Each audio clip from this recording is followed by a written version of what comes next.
Ce que j'aurais aimé savoir avant de venir à Louis-le-Grand. Moi c'est Sophia, je suis en terminale à Louis-le-Grand. Si tu as postulé pour ce lycée et que tu es un peu inquiet de ce qui t'attend, alors écoute ça. Déjà, garde tes passions. En seconde, j'avais tout arrêté. Je me disais Louis-le-Grand c'est trop dur, t'auras pas le temps pour autre chose. Je bossais non-stop, je dormais pas beaucoup et mes notes, elles étaient pas ouf. En vrai, je travaillais mal et toute ma vie tournait autour du lycée.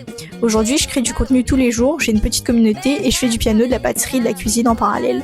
Malgré tout ça, j'ai plus de 18 de moyenne, donc ouais, tu peux réussir tout en suivant tes passions. Ensuite, c'est pas une compétition. Avant d'arriver, on m'avait dit fais gaffe, là-bas c'est vraiment chacun pour soi, il y a trop de pression. Mais en vrai, pas du tout. Les profs ils sont vraiment bienveillants, les gens ils sont sympas.